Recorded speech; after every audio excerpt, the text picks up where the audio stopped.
Então, vamos lá, meus irmãos, continuando aqui, nosso terceiro dia de aula de Geografia Bíblica 2, é o segundo bloco, nossas aulas estão sendo gravadas. Vamos continuar lendo aqui o material do slide, irmãos, e logo na sequência a gente vai falar um pouco do livro-texto, tá bom? E estaremos lendo a parte que diz Antiguidade e Valor Cultural de Ur.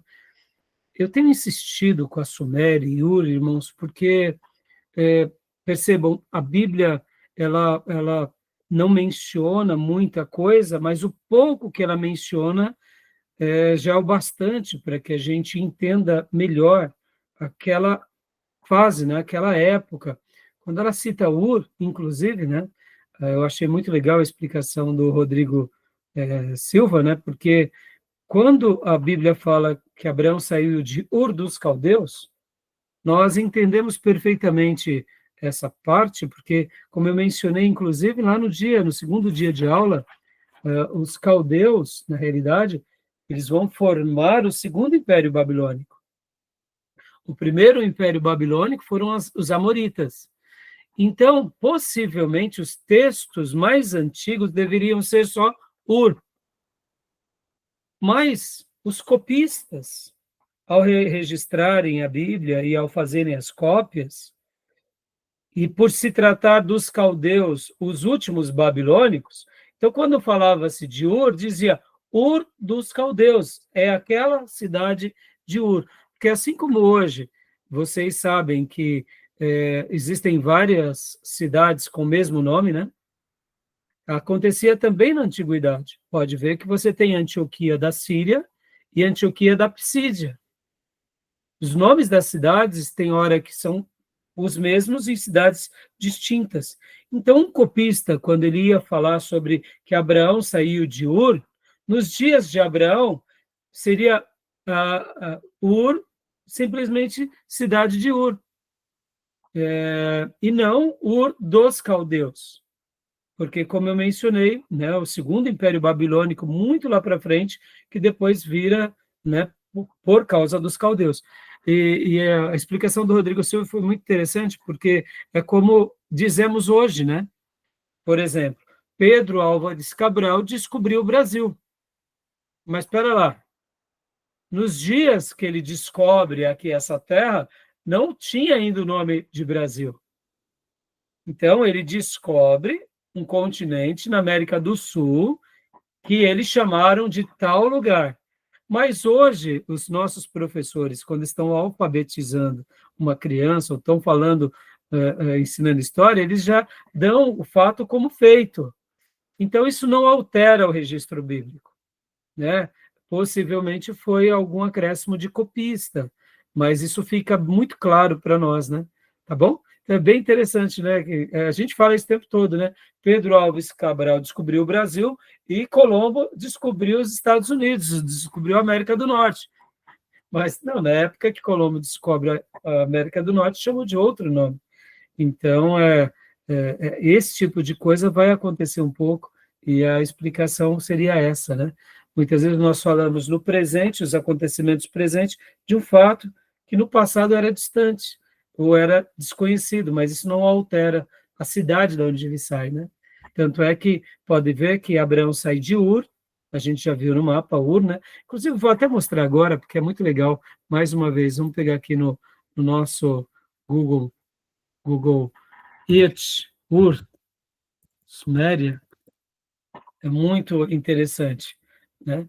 E eu quero mostrar para vocês as duas cidades de Abraão. Deixa eu compartilhar rapidamente aqui.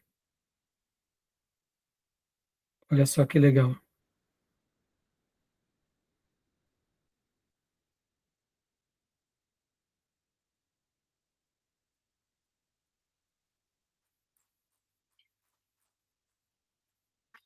Quando nós colocamos Ur, né?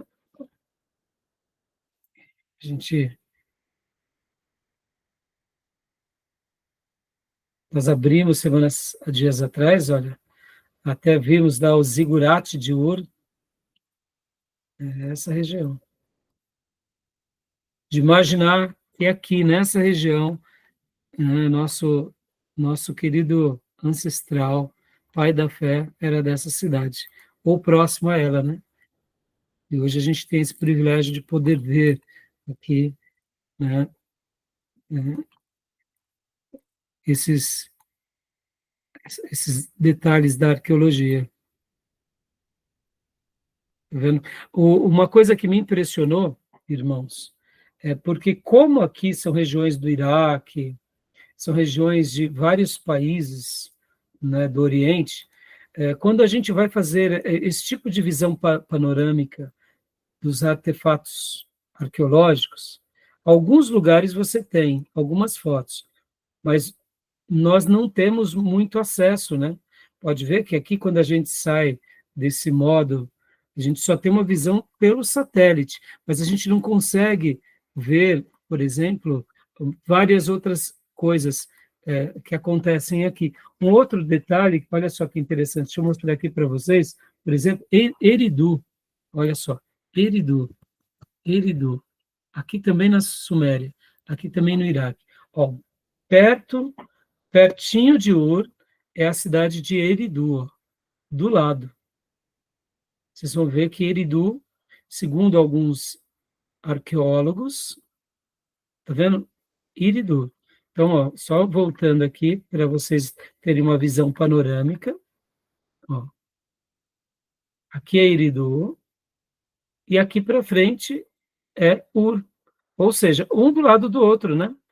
E quando a gente vai ver aqui Eridu, você não tem muitas fotos, você não tem uma visão no mapa, a não ser quando você vai para, por exemplo, né, o meio aqui, ó, tá vendo? Aqui são alguns achados também arqueológicos de Eridu.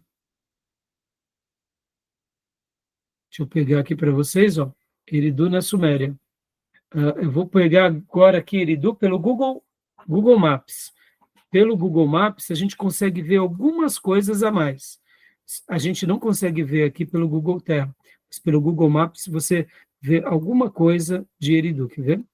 Deixa eu mostrar para vocês aqui. Eridu. Onde está? Deixa eu colocar aqui. Eridu, aqui. Deixa eu abrir para vocês e mostrar. Aqui, Eridu. Segundo alguns historiadores também, ó, aqui, ó, Eridu, irmãos. Vão falar que foi uma das primeiras cidades. E essas fotos aqui, olha só que interessante. Tem um videozinho de um, não sei dizer quem ele é. Olha aqui, alguns achados também arqueológicos. Ó, dá para ver que são montanhas, e é bem provável que aqui tenham, ó, tá vendo? Algumas, parecem tábuas, né?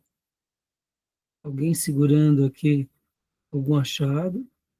Então você nota que tem, esse daqui é um achado de Eridu, seria um leão, né? É como se fosse um leão. Tá vendo? É uma montanha, com certeza debaixo dessa montanha, até hoje não se foi feito grandes descobertas lá em Eridu, que vocês sabem, fica na região do Iraque. Aqui é um desenho bem provável, né, de como deveria ter sido, né, mostrando algumas fotos. Ó, nessa foto aqui, dá para ver que tem algumas construções aqui debaixo. Tá vendo, irmãos? Né? Interessante, né? Ó, tá vendo essas paredes? Né? São paredes muito antigas. Tá vendo? Então, possivelmente, aqui também é uma área de grandes. A gente vai ter muitas novidades no futuro, né? Esse achado aqui, né? De Eridu, depois pesquisem, tá? Ah, e como eu disse para vocês, deixa eu mostrar agora também Arã, né? Arã, olha só, Arã. Então, vamos lá para o Google Terra. Aonde possivelmente foi o lugar que Abraão viveu, aonde ele enterrou seu pai. Olha só, deixa eu pôr para vocês. Ó.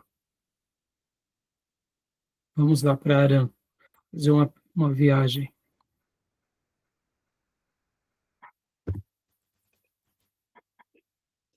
Fica na Turquia. atualmente. Vamos lá, em Arã. Olha que interessante. Ainda hoje,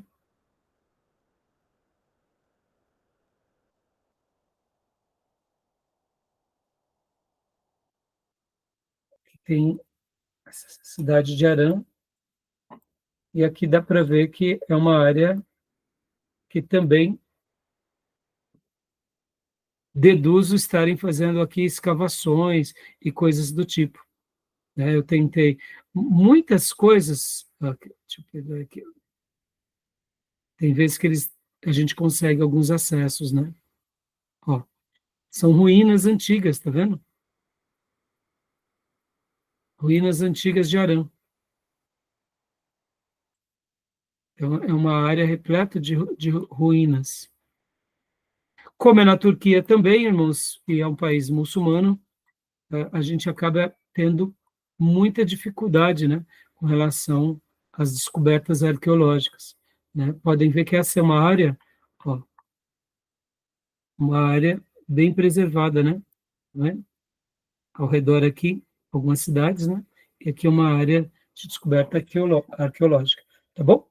Então, vamos lá, voltando para os nossos slides. Se divirtam com o Google Terra, né? Com o Google Earth, que dá para a gente aprender bastante também com ele. Então, continuando aqui, irmãos, rapidamente. Beatriz, tem a bondade, perspectiva da nova a arqueologia, nós já lemos, né? Dê para nós aqui o próximo slide, por favor, né? Ó. Métodos arqueológicos. Estratigrafia estabelece uma cuidadosa distinção entre vários níveis em que havia vestígios humanos. Capa de humus da Paleolítico. Isso, aqui está tudo em castelhano, irmãos, mas são palavras assim, mostrando as divisões, né? E o trabalho que eles têm ao fazerem arqueologia, tá bom? Então, é muito difícil, né? É um trabalho muito complicado. Pode ler para nós, por gentileza? Próximo slide. Tipologia cerâmica, método usado para a datação. Destaca-se a contribuição de Petri. Então, como eu mencionei, meus irmãos, muitas vezes um caco de cerâmica ou, quem sabe, um escrito numa pedra muda todo um contexto, né? Aqui é o grande, vamos dizer assim, irmãos, aqui é onde a ciência realmente pôde reconstruir a história com veracidade, porque até o carbono 14 era muito difícil a gente ter uma aproximação de que época era aquilo. Porque, irmãos, olha só que interessante, né?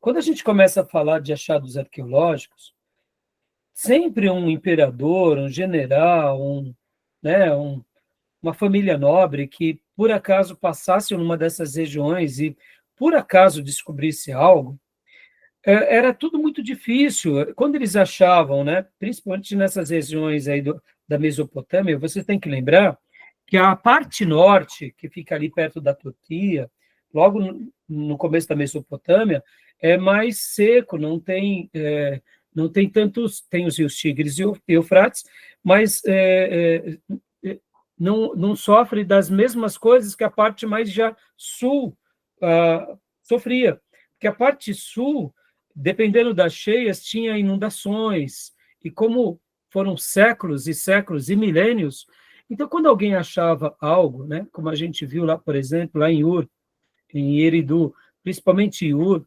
a descoberta daquele zigurate de Ur foi surpreendente, porque ali era o que? Era uma montanha, e era uma montanha de terra, de entulho. Então, quando começaram a ver que foram fazer as escavações e foram fazendo a remontagem e etc. e tal, então, podem notar que isso se deu a partir da Segunda Guerra Mundial, períodos em que já estava tendo, vamos dizer assim, uma pacificação. Antes disso, os arqueólogos que achavam alguma coisa levavam para os seus países. E antes, muito antes, né, de tudo isso, antes do carbono 14, quando alguém descobria algo, era muito difícil de saber, de datar. alguém dizia assim, olha, houve uma civilização aqui, houve um povo aqui, alguém deixou esse vaso aqui. Mas você concorda que se não são os especialistas, se não é pessoas realmente destinadas a esse fim, um beduíno a mais, um semi-beduíno, uma família que passa por aquele lugar, ele não vai dar o mesmo valor. Ele vai ver ali uns cacos, umas telhas, uns vasos, vai achar que é uma antiguaria qualquer. Então, com o carbono 14, tudo mudou, né? Leia para nós, irmã, por gentileza. O isótopo 14 do carbono é uma fórmula de carbono com meia-vida de 5.600 anos. Ele se decompõe para formar o carbono 12, a forma de carbono comum. Medindo-se a proporção do carbono 14 para o carbono 12, os cientistas podem determinar a idade do objeto. Eu sei que aqui é uma discussão de cientistas que têm as suas teses e antíteses, inclusive algumas variações, mas a precisão ela é muito interessante, irmãos. Vocês têm que lembrar, irmãos, que todo processo químico que existe na Terra, ele segue um padrão. Então, isso não é só na Terra, viu, irmãos? Até mesmo nas pesquisas do universo, né? Por que os cientistas fazem certas afirmações? Por causa que o processo químico é o mesmo em qualquer lugar. Né? Então, assim, dá para se confiar? Dá para se confiar, e foram feitas muitas descobertas, e inclusive, por exemplo, certos achados de certas culturas, de certos personagens bíblicos, quando a Bíblia falava que ele vivia em tal período, as provas do carbono 14 chegaram muito próximo. Por exemplo, as muralhas de Jericó, os dias de Davi, e tantas outras descobertas, tá? As viagens de Paulo, os governos que existiam nos dias de Paulo. Então, assim, muita coisa realmente tem uma relação muito próxima. Tem algumas exceções? Tem. Como eu já mencionei nas aulas passadas, quando o objeto está dentro de uma caverna, dentro de um vaso, então, é como se ali não atingisse, né, nenhuma alteração climática, ou por água, ou por vento, ou por sol. Então, ali há algumas exceções, tá? Mas isso é muito interessante, tá bom?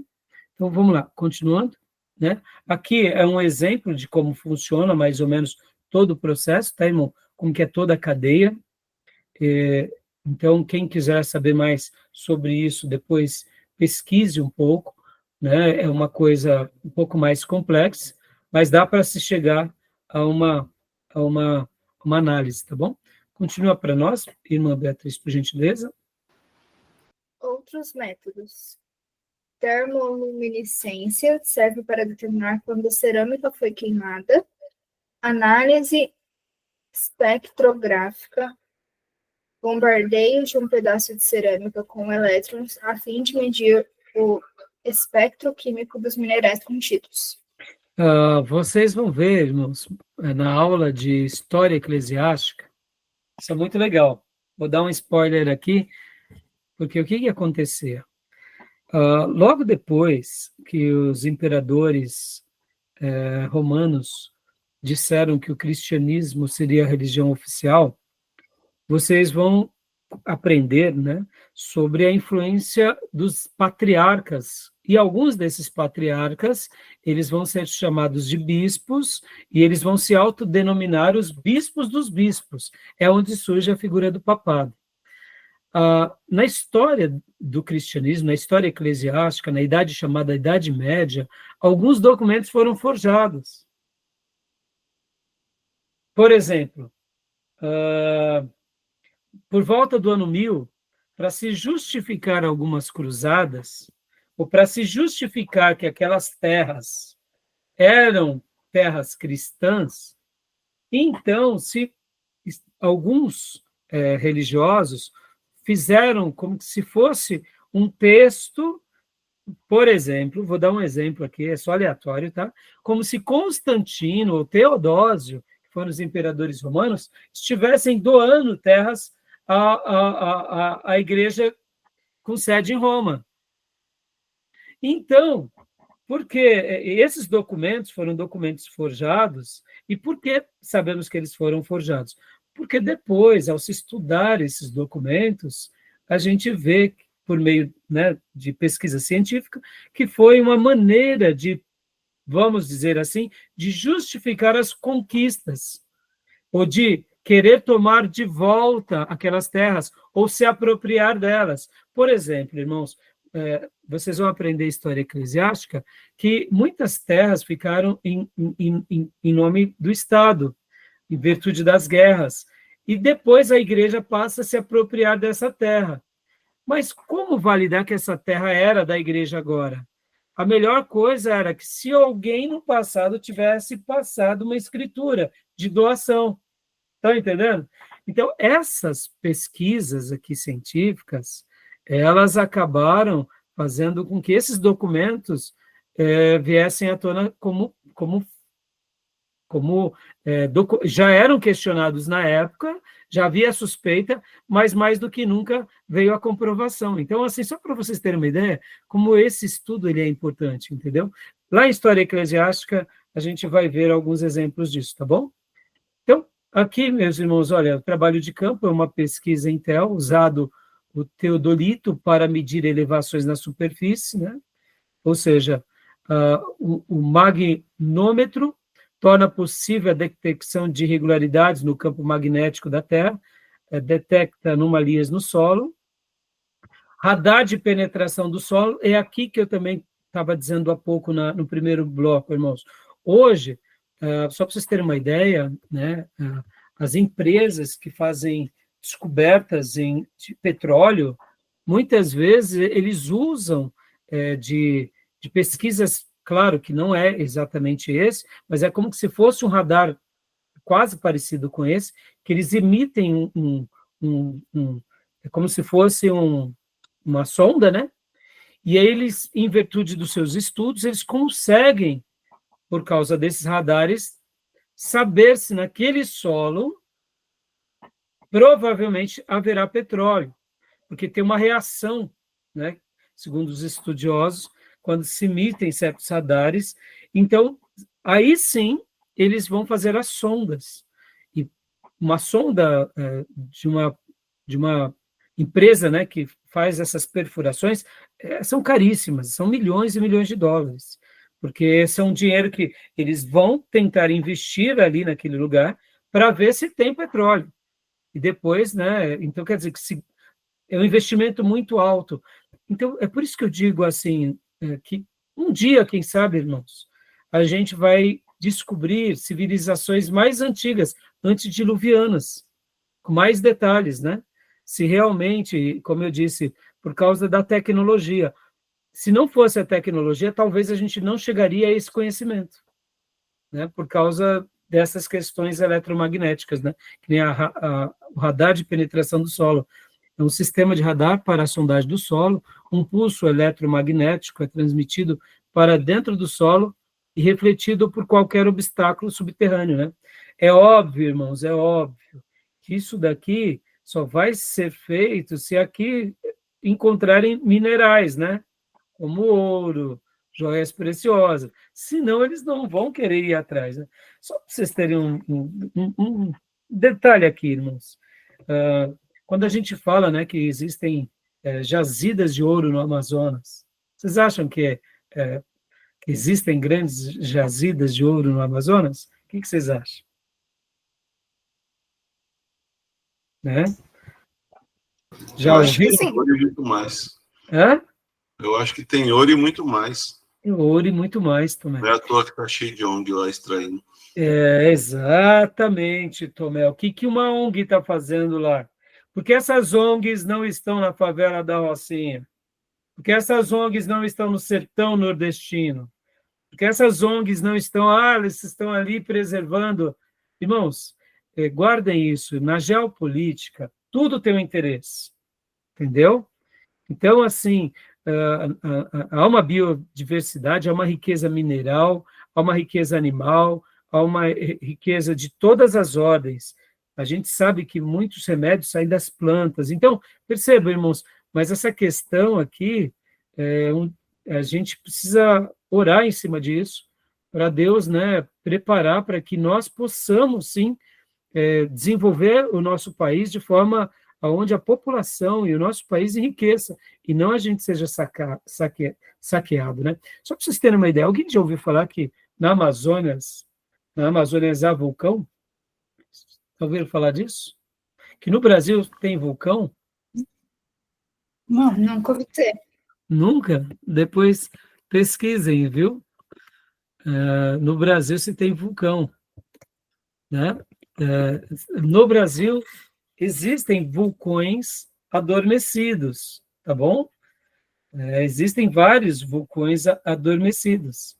Mas, assim, só para vocês terem uma ideia, na Amazônia existe um vulcão gigantesco, depois, conforme for, eu mostro para vocês, gigantesco, que você nota que ele, num passado muito longínquo, ele já, hoje ele está inativo, mas se descobriu isso por causa do quê? Por causa dos satélites. Viram que havia ali uma cratera, e de uma forma muito interessante, logo no pico de uma colina, falaram, não está parecendo ser um vulcão.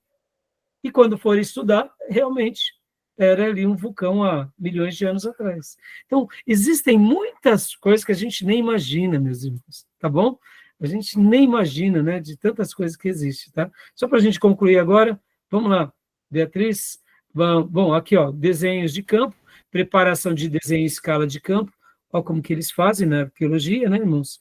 Leia para nós, Beatriz, essa fala, por gentileza. Estratigrafia é o estudo da deposição sequencial de restos de ocupação humana em sítios antigos. Cada extrato é analisado e datado por seu conteúdo, cerâmicas, moedas, instrumentos ou outros objetos. Joia. E agora aqui o último slide, olha só. Então aqui a gente começa a ver como isso é complicado, né? Como esse estudo ele é complexo. Então, fica aqui esses slides para mostrar um pouco, né, tudo isso que a gente está aprendendo aqui em aula, para a gente também, ao mesmo tempo, irmãos, que a gente está se divertindo, né, aprendendo sobre tudo isso, para a gente não ficar muito ansioso no sentido de, puxa, eu quero saber de mais coisas. Então, né, lembre do texto que lemos há pouco, que aquilo que foi revelado é para nós e para os nossos filhos, e o que está oculto é oculto. E agora vamos para o livro-texto, meus irmãos, vamos para o livro-texto. Abram no livro-texto, na parte, logo, no meu livro antigo, né, na página 34, Antiguidade e Valor Cultural de Ur. Fica logo depois daquele texto que a gente fala sobre as descobertas de Mari. As descobertas de Mari. Quero ler com vocês.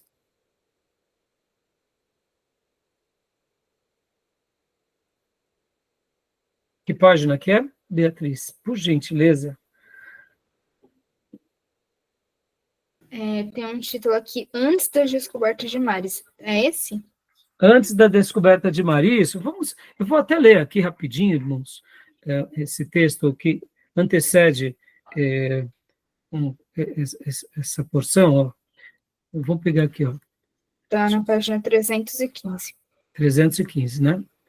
Como o meu livro é em Kindle, é digital, então ele não traz a mesma datação.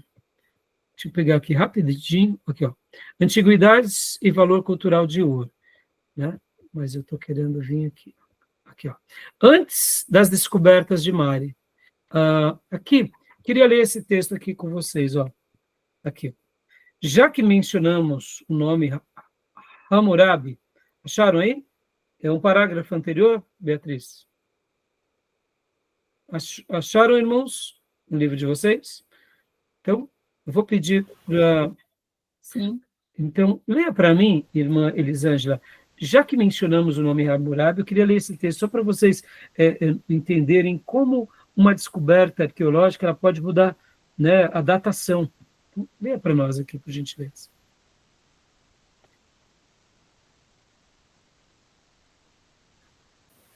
Qual que é, Bia?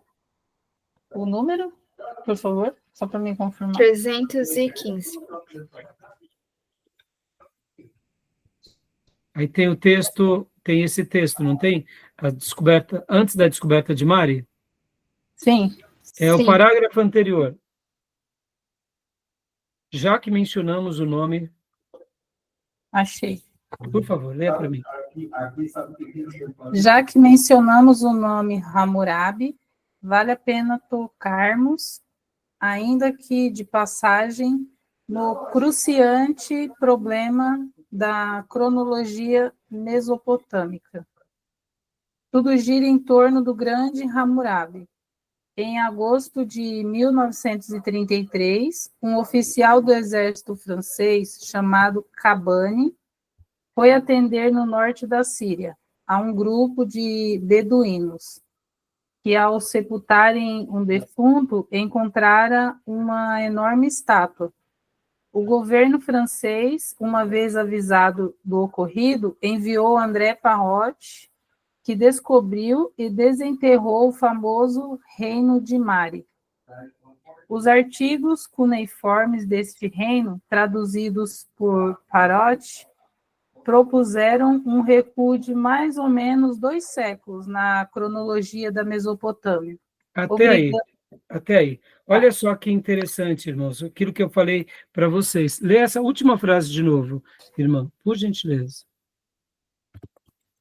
Os arquivos cuneiformes deste reino, traduzidos por Parrot, propuseram um recuo de mais ou menos 2 séculos na cronologia da Mesopotâmia. Exatamente, ou seja, por causa de uma descoberta, porque alguém estava ali enterrando, né?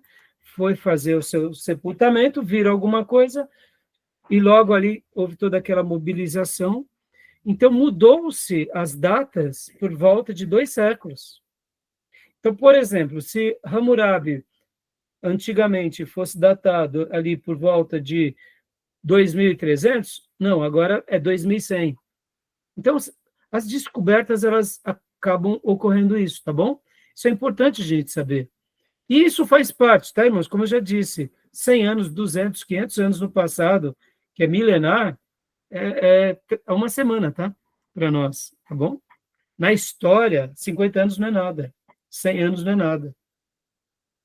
Então, quando a gente lê a história e a arqueologia, a gente tem que ter essa perspectiva, tá bom? Então, agora vamos um pouquinho mais para frente, né? Agora aqui, pulando as próximas páginas, eu quero que vocês leiam comigo algumas linhas aqui, ó. A antiguidade e valor cultural de Ur. A gente está pontuando e concluindo essa fase. Ó.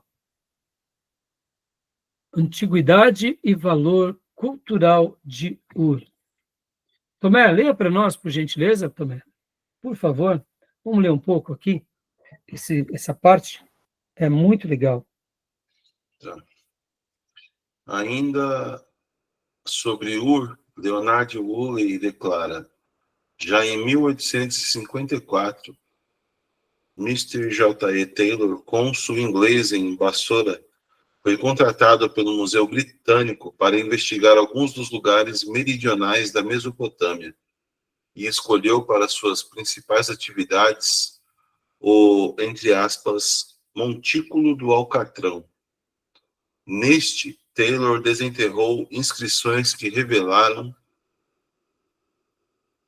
pela primeira vez na história, que aquela ruína sem nome era Ur, chamada dos caldeus, a cidade natal de Abraão. Ou seja, meus irmãos, olha a data, né, que se dá isso. Olha a data. Só em 1854. Ou seja, mais uma vez, eu faço questão, irmãos, de mais uma vez a gente ir lá, né, para o nosso mapa, para a gente olhar um pouco. Vamos lá, novamente. Ou seja,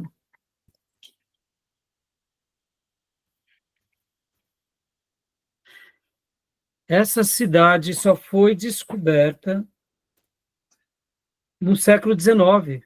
Então, tudo que se tratava de Ur até o século XIX, aqui, ó, opa, Então, né, podem ver que aqui temos várias cidades chamadas Ur também, né?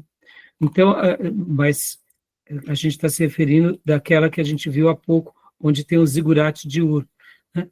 Não tinha sido descoberta. Uma outra informação super interessante, irmãos, possivelmente também aqui, né, a gente já está no Golfo Pérsico.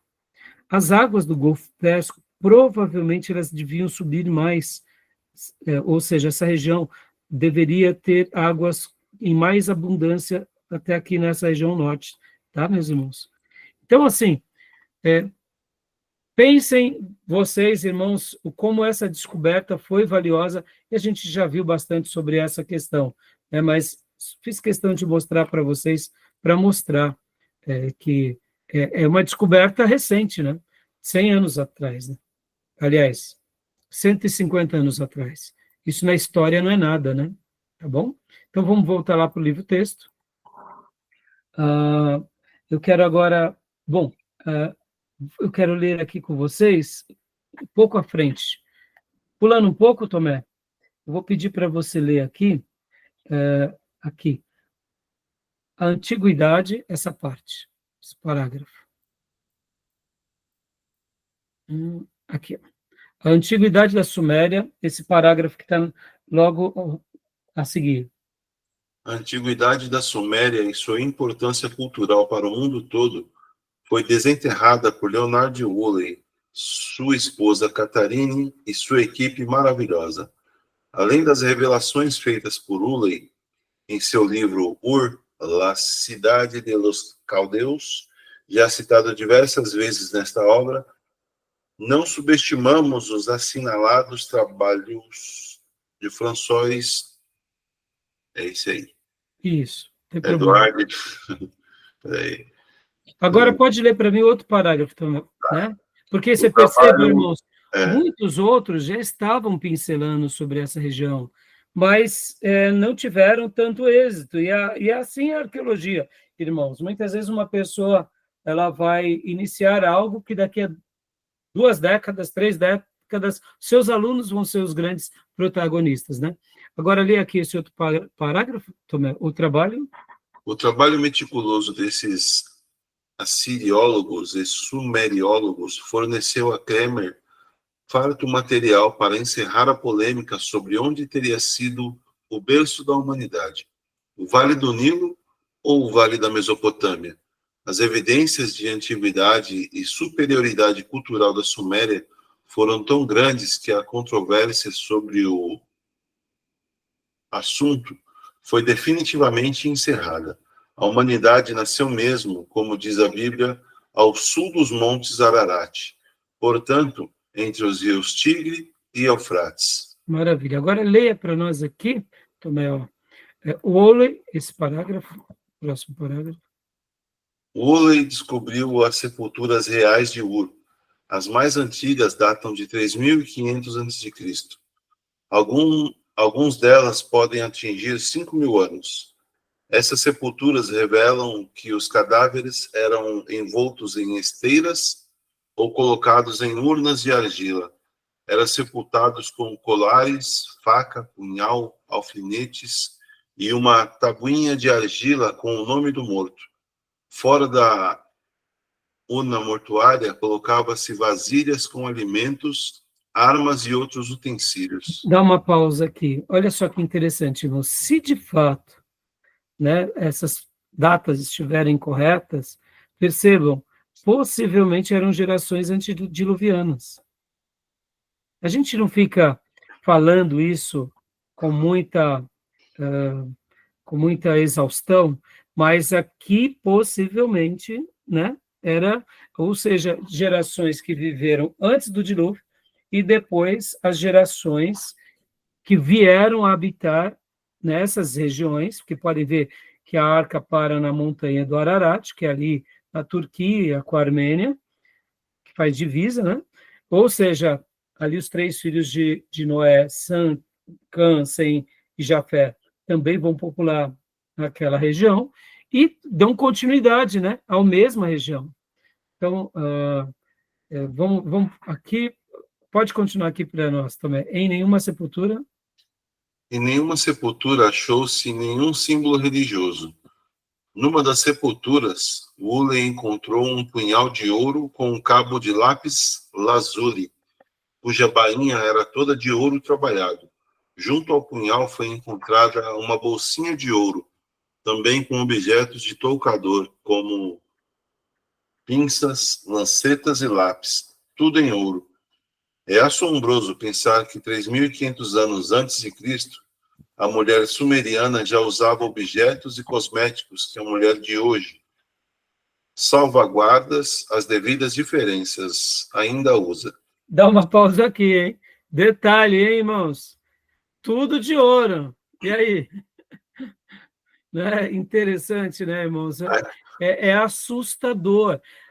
Pastor, então aquela teoria darwinista da evolução humana, que a gente, inclusive na aula passada, fiz questão até de passar aqui para vocês, mostrando algumas coisas que a ciência diz, mas não fecha, né, irmãos, na história bíblica e nos achados. E quando a gente vai pesquisando um pouquinho sobre essa questão da evolução, meus irmãos, até mesmo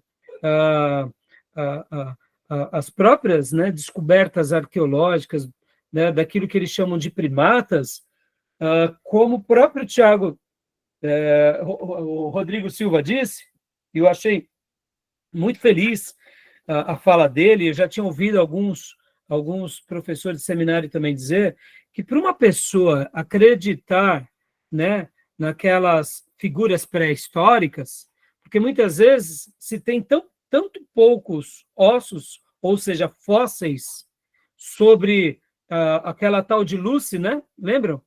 Talvez vocês já viram, que é tido como uma das mulheres primatas.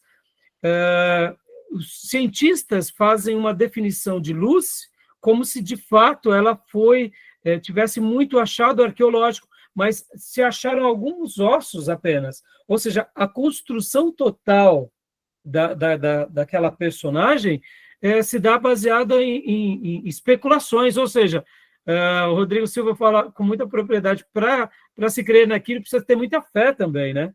Em certa medida é isso, irmãos. Então a gente não está falando aqui de achados arqueológicos de Ur, simplesmente porque a gente quer validar a Bíblia, porque a gente não tem outra coisa a fazer. Mas olha só, quanta riqueza, quanto achado, né? Quantas coisas. A gente já vai ver aqui, o estandarte de Ur é admirável, irmãos, é admirável. Tá bom? Então, depois até vejam o vídeo lá da professora que eu indiquei para vocês, que eu mandei lá no grupo. Vale a pena, irmãos. Instrumentos musicais, né? Tantas coisas, né? Então, continua aqui, essa parte é muito legal, né? Só por esse pormenor pode-se avaliar o grau de cultura e adiantamento do povo sumério. Woolley é de opinião que a harpa é invenção sumeriana. Nas sepulturas escavadas ele encontrou diversas, e em ouro. Os sumerianos construíram barcos de popa e proa altas, com 5 assentos e no centro um mastro para armar o todo, para proteção e também lugar para os remos. Ainda hoje, no Eufrates, barcos semelhantes a esse podem ser vistos. Causa-nos admiração o progresso deste povo misterioso. Tivemos a oportunidade de ver no Museu Britânico em Londres a cabeça da rainha Shubi-Abi, reconstruída por Catharine Woolley, com peruca, diversos adornos no frisado do cabelo, pintura no rosto e nos olhos, dando a ideia perfeita do que as mulheres de hoje ainda fazem e com joias de todos os tipos. Alguns desenhos conservados no cobre permitiram a Woolley verificar que as vestes femininas eram de lã tecida e colorida de vermelho vivo. As vestes eram com mangas e não mantos, com os punhos adornados com cortinhas. Novamente, isso nos leva à frente à sociedade grandemente evoluída, com um complexo de regras bastante sofisticadas. O tipo de arquitetura desenterrada por Woolley é altamente desenvolvido e prova que a engenharia dominava os princípios de construção como hoje se faz. Os zigurates, torres enormes com dezenas de metros de altura, exigiam para sua feitura uma técnica aperfeiçoada. Alguns eram coloridos. Não se encontrou linha reta nos zigurates. Uhlen desenterrou uma dessas construções do século XIV a.C., trazendo em seus tijolos o selo de Rurigalzo. Os arcos deste colossal edifício antecediam 1000 anos ao mais antigo até então. Foi encontrado outro 2000 anos mais antigo.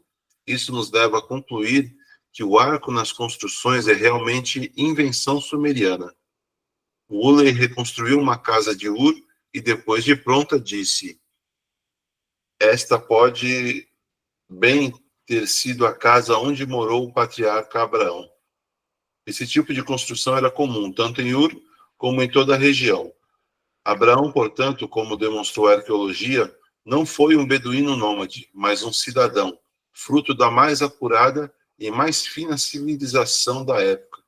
Os artífices que trabalharam o ouro, a prata, o lápis azule e o bronze revelaram um profundo conhecimento de metalurgia, como não se encontra em outros povos da época.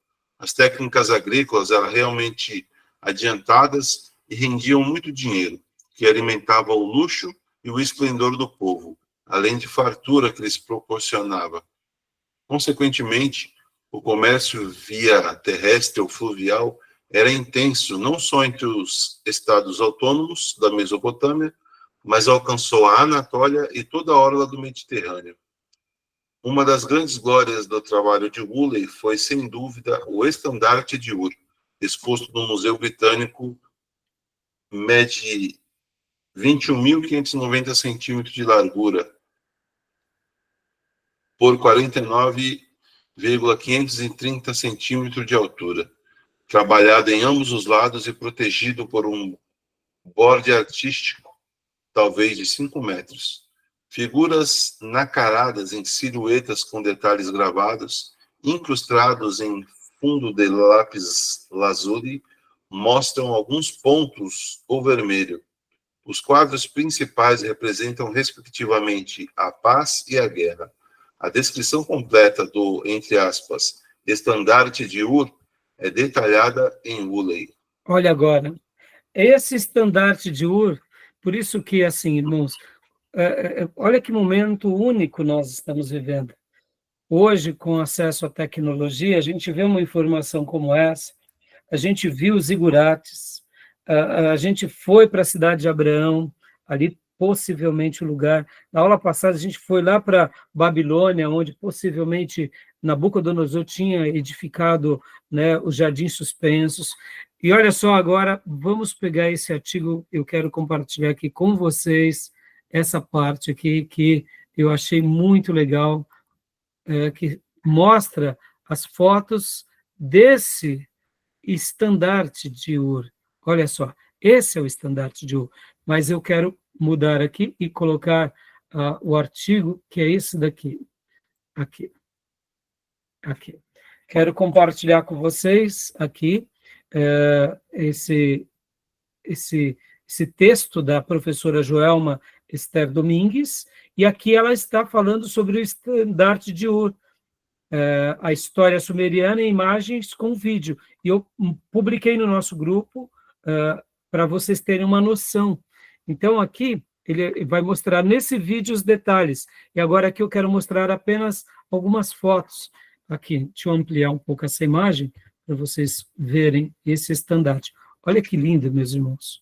Olha que coisa linda, né? É um móvel, né? Olha só, estandarte de Ur. Opa. Aqui, ó.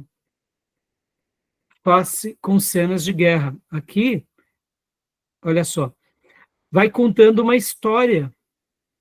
Então, percebam que esse achado foi um achado extremamente importante, né? Porque ela tem uma datação aqui, ó, por volta do ano de 2600, ou, né, aí tem todos os detalhes aqui, ou mostrando, né, o povo sumério, né, mostrando os detalhes, né, mas aí vai falar um pouco sobre esse estandarte. E aqui, nessa foto, como eu mostrei para vocês, olha só, vai contando a história de como eles eram ricos, o que eles faziam, né? E aqui, olha só, olha as fotos, os soldados, né? Eles tinham como se fosse uma túnica, olha, suas espadas. Isso daqui, irmãos, foi achado, né? Olha, aliás, a data é de 2600 a.C., né? Soldados com elmo e espada vestem uma túnica e capa, mas combatem a pé. É um estandarte de ouro aqui. Eles estão fazendo apenas alguns cortes. Aqui mostrando outros soldados, né? Podem ver que são 3 fileiras, né? Ó, dentro dessas, cada fileira está contando uma história. Deixa eu voltar para cá. O estandarte de ouro. Aqui conta uma história. Depois, aqui também outra história. E aqui uma outra história. Ou seja, era uma maneira de se perpetuar o legado deles. Aqui são as carroças pelos quais eles iam batalhar. E aqui, irmãos, a gente está falando de rodas, né? Não se sabe quem foram os inventores das rodas. Essas rodas, elas eram bem pesadas. Nesse desenho, quando você aumenta ele, eu não sei se eu vou conseguir aumentar agora, isso. Quando você aumenta aqui o desenho, vocês vão ver algo bem curioso. Olha só. Mostra o animal que carregam os soldados. Eles tinham vantagem na guerra, porque, querendo ou não, eles podiam usar as suas lanças, né, e flechas. Aqui, nesse desenho, está mostrando também os inimigos sendo pisoteados pelos cavalos e pelas carroças. E aqui também mostra, né, ao mesmo tempo, nessa segunda figura, também os soldados. E aqui vocês vão notar que dá a ideia de que são os prisioneiros, ou aqueles que foram vencidos por eles, né? E aqui em cima seria uma parte dominante, né? Aqui seriam já, por exemplo, o imperador. As vestes do imperador retratam também de algo. Então, cada um desses aqui também mostrando algumas conquistas, vocês vão ver que esse estandarte vai contando uma história muito interessante. Eu achei muito legal, ó, aqui mostrando mais uma vez soldados vencendo, né, os inimigos, né? Seria aqui alguns retratos. Então, depois vejam o vídeo da professora, eu achei muito curioso, né? Eu acho que são dessas gravuras que alguns se fazem alguns desenhos, né? É muito familiar essas figuras, né? Olha os olhos, né? Irmãos, isso tudo, imagina, 2.600 anos antes de Cristo. Aqui é o rei, irmãos. Dentro do estandarte tem o rei. Olha só que interessante. Geralmente nas figuras mais clássicas, o rei sempre está sentado sobre um trono. Percebam aqui que ele está sentado e uma das bases da sua cadeira, do seu trono, é um pé de um animal, né? As roupas também são roupas diferenciadas. A gente vai ver que todos os monarcas da Suméria usam essas roupas, que são roupas diferentes, para mostrar que eles são, né, são autoridades. E aqui é uma harpa, deixa eu até diminuir o tamanho, olha só, essa harpa, irmão, que foi encontrada. Olha que coisa linda, né? É uma lira de 11 cordas encontradas nas escavações de Ur. A música, irmãos, olha só, né? Com a cabeça de um touro, também com ouro na ponta, né? E aqui, mais uma vez, no desenho, mostrando essa mesma lira. Olha que legal. E aqui, inclusive a professora, e no vídeo dela, ela cita que essa figura aqui ao lado, podem ver que todos eles são carecas, né? E ela é a única que tem, aqui é uma mulher, que possivelmente era uma cantora, que estaria cantando, né? Ó, um músico tocando lira acompanhado da cantora. Olha só, pode ver que até o detalhe do cabelo eles colocam, né? Então, aqui é já a gazela, que possivelmente estava sendo conduzido ou por um sacrifício. Aqui é uma outra cena do touro sendo levado pelos chifres, possivelmente ao sacrifício, e o rebanho de cabras também. Então, depois assistam esse vídeo, é muito legal, gostei muito do material, já estou dando a fonte aqui também, né, desse site, né, que é ensinarhistoria.com.br, da professora Joelza Esther Domingos, tá bom? Gostei bastante. Legal, né, irmãos? O que vocês acharam? Muito legal. Interessante. Interessante. Fantástico, né? Irmãos, e agora, por isso que eu estou aqui, fico falando para vocês que eu fico que nem uma criança, né? Porque é uma delícia poder aprender essas coisas com vocês. É ou não é? É uma delícia a gente poder saber um sim. pouco dessas histórias, conhecer um pouco daquilo que de fato aconteceu com, né, tantas pessoas. Então, né, muito legal, né? Tá bom? E para a gente encerrar agora, vamos falar um pouco da Síria, tá, meus irmãos? Da Síria, né? Vamos falar um pouco da Síria. E eu pretendo estar dando da Síria e dos hititas, né? Tá bom, meus irmãos? Beleza? Alguma pergunta, alguma dúvida? Algum Tranquilo. comentário? Gostaram do estandarte de Ur? Não, Muito legal, né? gostei. Então, meus irmãos, até falo para vocês, assim, tudo que vocês pegarem, né? Isso daqui faz parte desse novo formato, né? Que nem dizia Antônio Novoa, reitor da Universidade de Coimbra. Quero encerrar com a fala dele. Bom, pergunta, Tomé. Pergunta que eu vou encerrar com a fala de Antônio Novoa, Não reitor só da um comentário, Universidade. você vê que a narrativa do evolucionismo não casa, né, com as evidências históricas, né? Então, Tomé, quero ver quando descobrirem as gerações antediluvianas, né, as grandes construções por radar, o que na teoria vai falar, né? Porque, na verdade, não deveria nem estar sendo ensinada nas escolas, né? Não Países deveria. igual a Austrália tiraram dos livros de ensino a teoria da evolução porque é só uma teoria. É uma teoria. Não, e assim, ser ensinado como uma teoria não é um problema, né? Agora, o que a gente está Desde que tratando apresente as aqui... duas, né? Ou Hã? todas que tem. Não, deixa as teorias, faz parte, né, Tomé? Não tem problema. Agora, vamos colocar o que é teoria e vamos colocar o que é ciência. Estandarte de é ciência. Suméria é ciência. Sim. Sigurates é ciência. Onde habitou Abraão é ciências. Inclusive, antes de eu fazer aqui a citação de Antônio Novoa, o pastor Ernesto Nini conta uma história no seu livro, não sei se vocês já viram, que um aluno, né, porque vocês viram, tinha escolas, irmãos. E nas escolas eles aprendiam a ler, escrever, a fazer as contas, e eles escreviam ali com as cunhas das argilas, né? Então, numa dessas argilas, conta uma história de que o menino chegou em casa e ele estava com uma nota muito ruim. E ali, então, o professor foi convidado pelo pai, né, da criança a ir para a casa dessa criança, porque os pais estavam chamando para um jantar. E ali, são muitas histórias, tá, irmãos? O garoto, então, convidou o professor, e o professor foi jantar na casa dos pais desse aluno que estava indo mal. Passado algum tempo, aquele aluno melhorou e foi aprovado.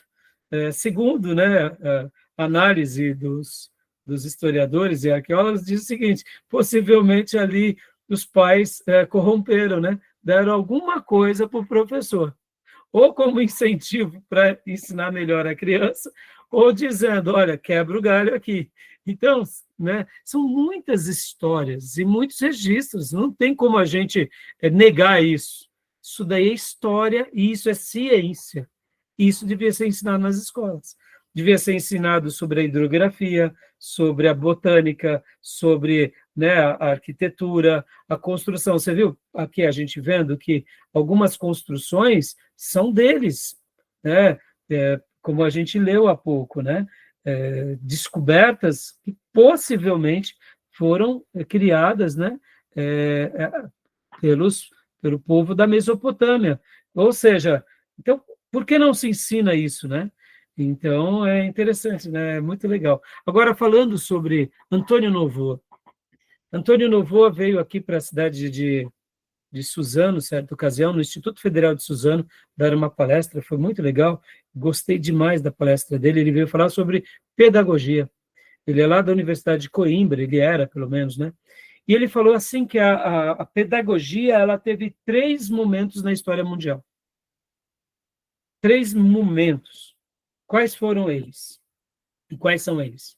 Na descoberta da escrita, né? E aqui a gente está vendo hoje, com o povo sumeriano, ou melhor, povo mesopotâmio, né?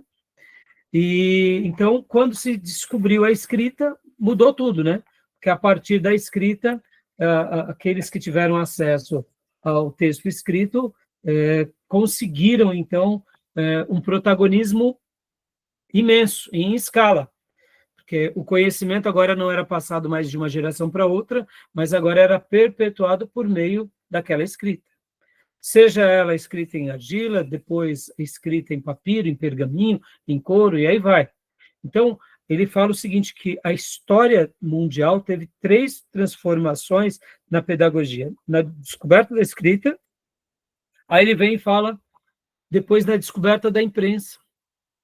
Porque aquela escrita em barro, a escrita em pergaminho, em papiro, a escrita em couro, agora, depois da descoberta da imprensa, se potencializou ainda mais. Ou seja, pode ver que a evolução do mundo acompanha isso. Né? Os povos que foram alfabetizados e tiveram o privilégio de aprender a ler, escrever, somar, dividir, calcular, ou seja, foram muito mais... alcançaram proezas que os outros não alcançaram. Então, primeira fase, a transformação da pedagogia na escrita. Segunda fase, agora na divulgação pela imprensa, pela a descoberta da imprensa, no sentido de você pode publicar em muita escala, né? Ou seja, você divulga muitos mais livros. Por exemplo, irmãos, imaginem o seguinte, o que eu tenho de livros aqui na minha biblioteca seria uma biblioteca de Ur. Imagina a dificuldade para uma pessoa, né, na antiguidade, ter livros, sendo que os livros eram escritos em cerâmica. Então, imagina o espaço que se precisava ter. Aí, voltando. Então, já com a descoberta da imprensa, não é bem imprensa, Gutenberg, como que é o nome? Tomé, me ajuda aí a lembrar. Da gráfica, né? É imprensa, né? Eu acho que não está errado. Então, segundo Antônio Novoa, ele fala o seguinte, que o terceiro momento que a pedagogia está sendo mudado absurdamente, e a história mundial vai mostrar isso, é com a tecnologia. Pode ver, irmãos, essa aula aqui, a minha aula de geografia foi boa. Meu professor era bom, porque ele conseguia apenas, ali com alguns mapas, mostrar muita coisa para nós. Mas percebemos, na nossa aula aqui, eu não sou tão proficiente quanto era o pastor Ernesto Nini, nem quanto foi o meu professor Álvaro. Mas hoje eu tenho, por causa da tecnologia, a possibilidade de dar uma aula para vocês. A gente viaja para Israel, a gente viaja para a Suméria, a gente vê descobertas arqueológicas, a gente vê a Terra Santa, a gente vê os mapas, a gente vê os rios, a gente vai no Mar Morto. Ou seja, é muito. A gente conhece artefatos arqueológicos, a gente entra em museus. Ou seja, olha que momento maravilhoso. E se nós soubermos utilizar a internet ao nosso favor e ao favor da igreja e do reino, meus irmãos, a gente vai fazer proezas gigantescas. Por isso que governos autocratas querem determinar o nosso uso na internet.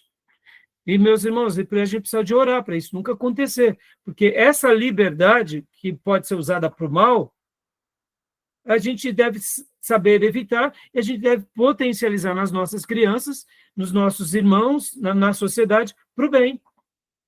Porque hoje, pode ver que nas nossas aulas, eu procuro, aqui na medida do que eu sei, tá passando todos os caminhos para vocês.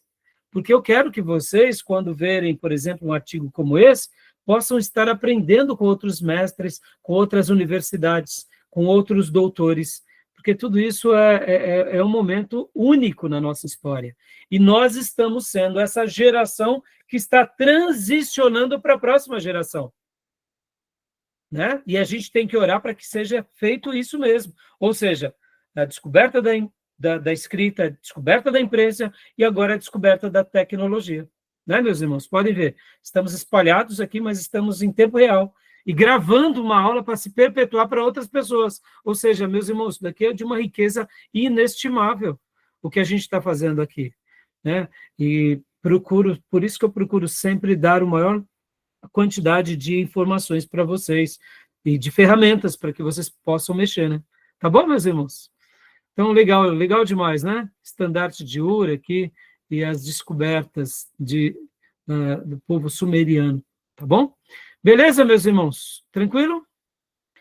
Vamos, então, parar aqui nossa gravação e para o último bloco, para a gente entrar um pouco no tema da Assíria, tá bom? Não vai dar para falar da Fenícia, nem dos hititas, nem da Babilônia. Tem problema, vamos com calma.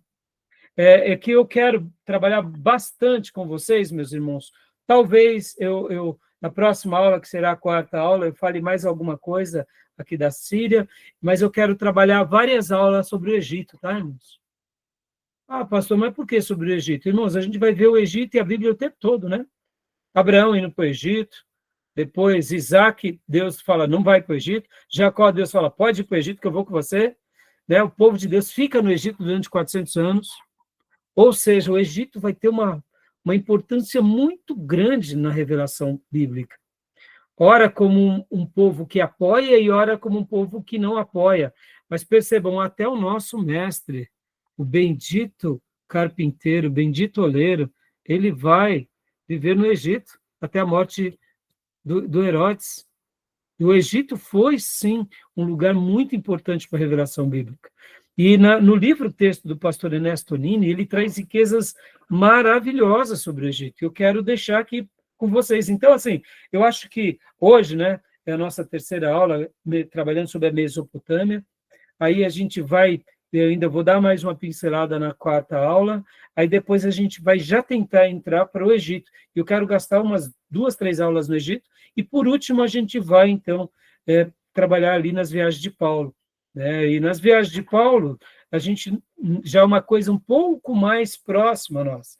Então, eu não vou gastar tanto tempo, porque depois, introdução ao Novo Testamento, a gente vai também falar, a gente vai trabalhar nos livros, nas cartas de Paulo. Então, quer dizer, a gente vai voltar a trabalhar sobre isso.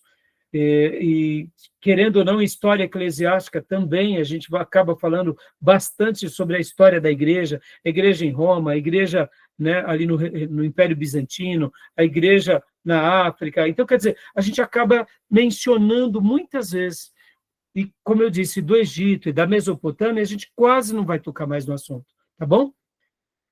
Beleza, meus irmãos? Vamos para o último bloco? Então, eu vou fechar aqui para não ficar muito grande, tá bom? Alguma pergunta, alguma dúvida? Não? Vamos fazer o último bloco bem curtinho, tá bom? Então, vou parar aqui a gravação.